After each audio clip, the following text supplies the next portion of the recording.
Welcome to Suggestion Session.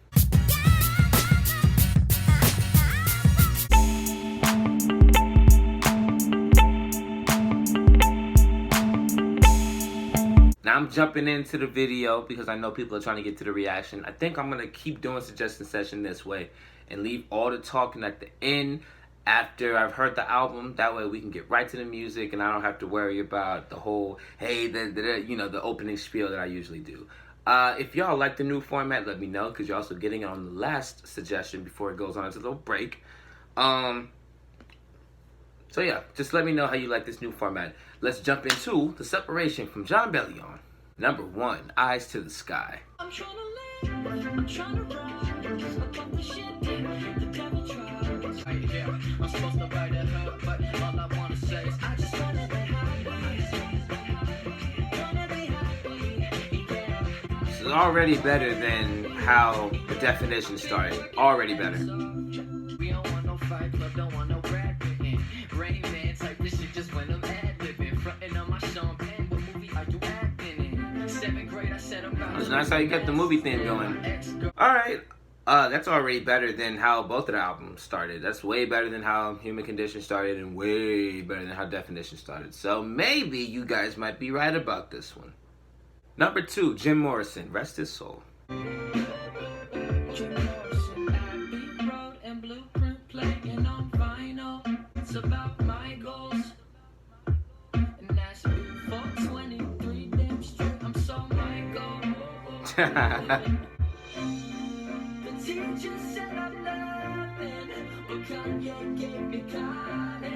Alright. I don't really have much to say about that one. I thought the references were very cool. The lines were cool. Again, I've never been disappointed with the writing. It's always the material that's very hit or miss for me. This is still starting better than the Definition did, so let's keep it going. Number 3, Halloween. 1, 2, 3, 4. See, I need an excuse to call a couple buddies, and you need an excuse to. Not at all how I thought the song was gonna start. We could kick a dirty verse, get the dirty hearse, cause I could be October, baby, you could be the 31st. We'll kill the night, no suspects. You're trying to jerk, and I could be a new boy. You could be the pit bull, and I could be the chew toy. Woof. Garbage man.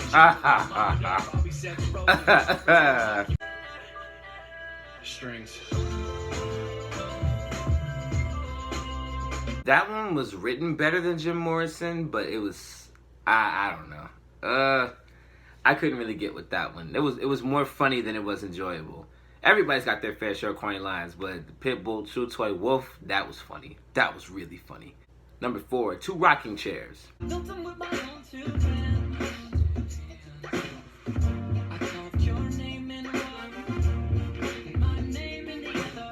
This one's produced really nice.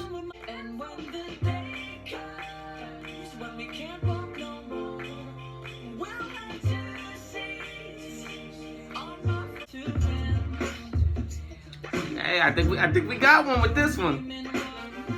That's definitely the best one so far for me. The imagery was there, the writing impeccable as always. That beat definitely worked a lot more than the beat for Jim Morrison and Halloween, in my opinion. I think that one all fell in place, like perfect placement with the horns, and the beat wasn't overpowering, the beat wasn't too wild and all over the place. That's probably up there with Guillotine for me and songs that I would go back to from this man. So shout out. Number 5, Ungrateful Eyes.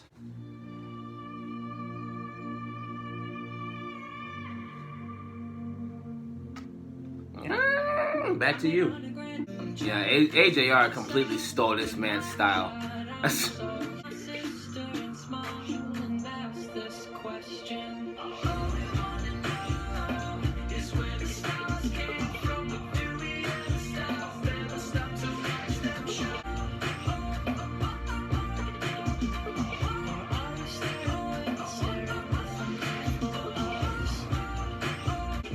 I'm not crazy about this breakdown, but the melody is gorgeous.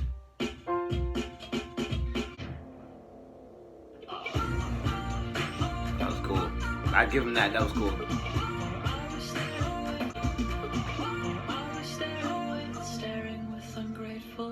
Okay.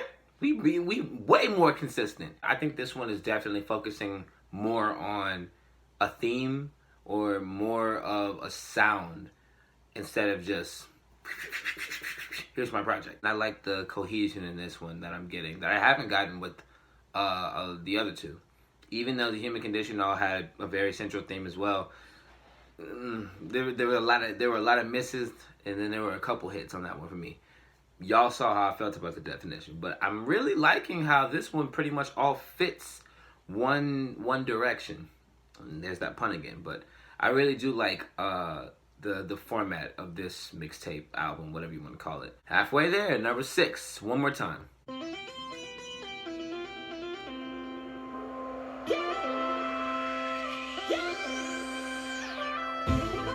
This sound like a Super Smash Brothers stage.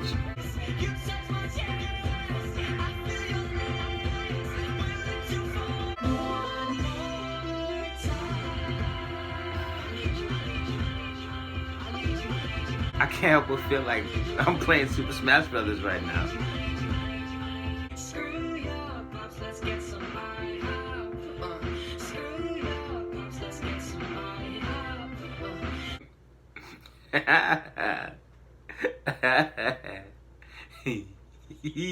That song was funny. It definitely felt like a superhero anthem, and like his mission was to have sex. I'd skip that one. I hate that they came after Ungrateful Lies, because that again, it fits the sound still. It still fits the cohesion. I just don't like the song. Number 7, To My Future Wife. Take a couple steps in my breath and a dress that is all white. It's all fine. They say love, say one thing. Nice harmony.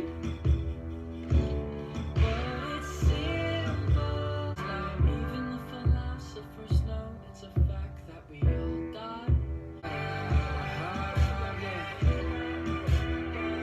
Walk towards love.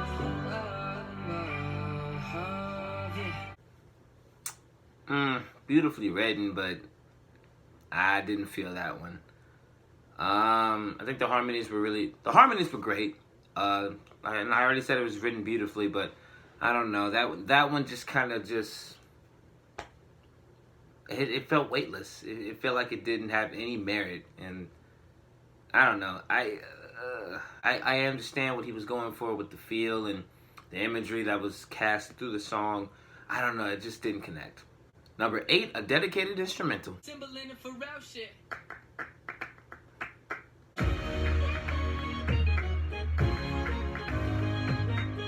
This definitely feels like Timberland could have made it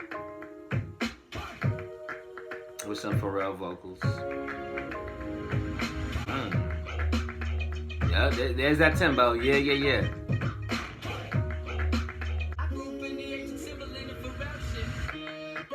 Nice little tribute to 2 of the greatest producers walking the earth. Currently just always reinventing themselves and always just reaffirming what great music is and what it is to create. I adore Pharrell. He is just such a pure human being. And I'm just in love with how he creates. I love his musical taste. Everything he did on Ariana Grande's album was absolutely fire. R.E.M., crazy. Borderline, crazy. Blazed, crazy. So I salute Pharrell for everything, and I adore Pharrell. I adore Pharrell and everything that Timberland has done. That new record he did with Zayn is dope too. So shout out to them. They are the greatest. Number 9, When the Lions Come, featuring Castro, Logic, and Black Keys. And shout out to the homie on Twitter. I haven't forgotten that you want me to check out Black Keys. When the lions come and they turn to fight. Yeah, they try to stop me, try to box me in the ring, but I'm blocky, indeed I'm a rumble. If the lions come, I am gonna be the new king of the jungle. I came from the bottom where it's not a problem, you know they got iron and chrome. Risk it, look death right in the face and I kissed it. No evidence and no trace of the lipstick. Now ain't nobody gonna stop me now. Ain't nobody gonna knock me down. I'm from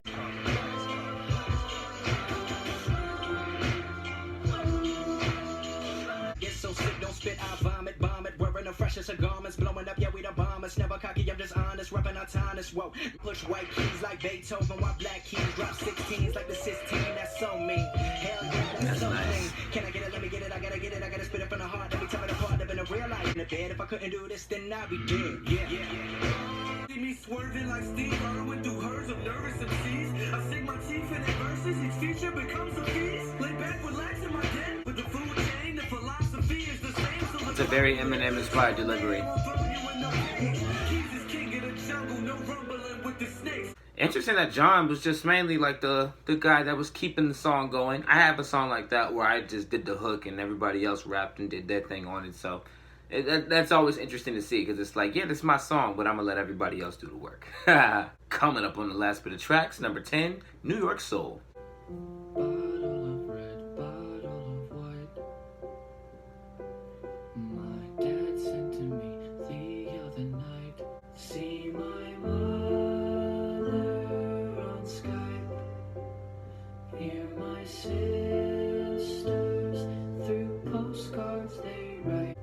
Yeah, around the world my body will roam, but my soul's in New York. But my soul's in New York. My soul's in New York. But my soul's in New York. That might be the song with the most emotion out of the whole project right now. He sounded genuinely sad through that. I like that he conveyed that emotion to that track, because it definitely sent the song to that next level that it needed to be at.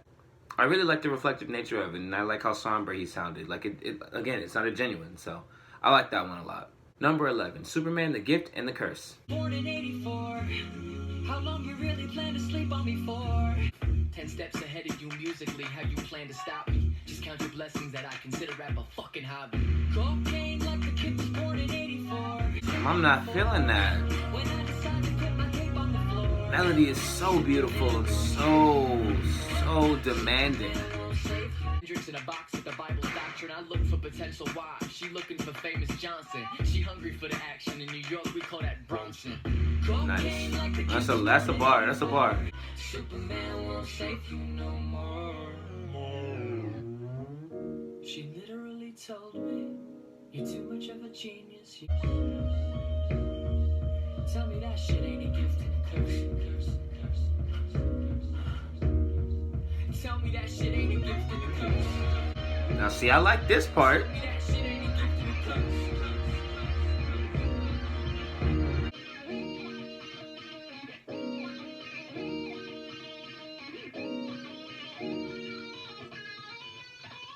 I wish that had been the meat of the song. I didn't really like the snare and the clap that he put on that. Because the melody was so perfect for him to go off on. And the bars were definitely there, don't get me wrong. But the second half of the song, the ending of the song rather, it's definitely the stronger part of the song. I loved how the distorted guitar came through, kind of added to the build-up that he was giving with his delivery. But I don't know. I was so excited with the way that it started and the choice in melody.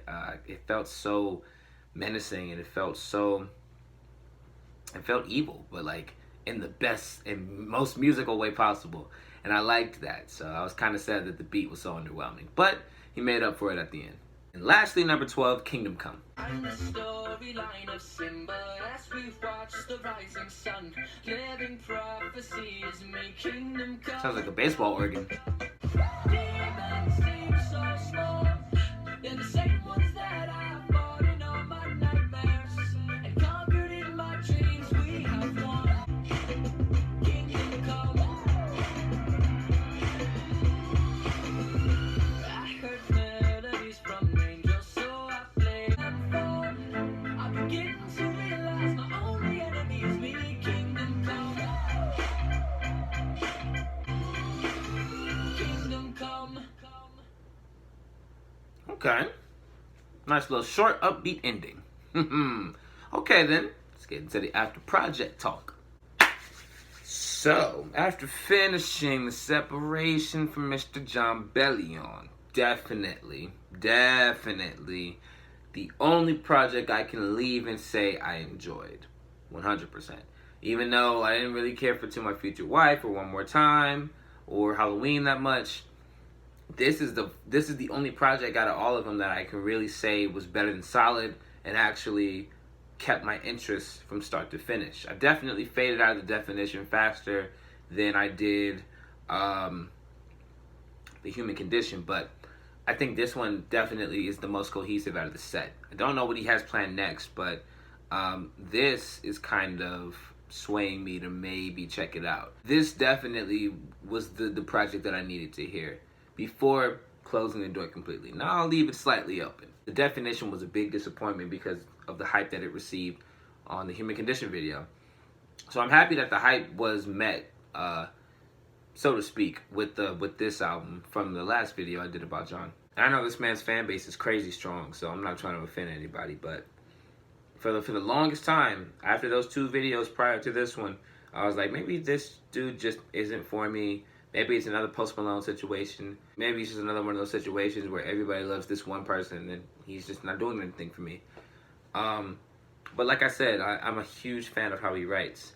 He's very clever. And that, I think, was a lot. I think that was more on display on this project than the previous ones. Definitely my favorite out of his set. And I'm intrigued to see what he does next. This was definitely a helpful suggestion. So, shout out to y'all. Sorry for the wait, but I hope you enjoyed. And that's going to do it for the suggestion session. Again, let me know if you like the new format. Like, share, subscribe, the whole 9. You know the biz, you know what it is. Jared O'Brien, and I'm out.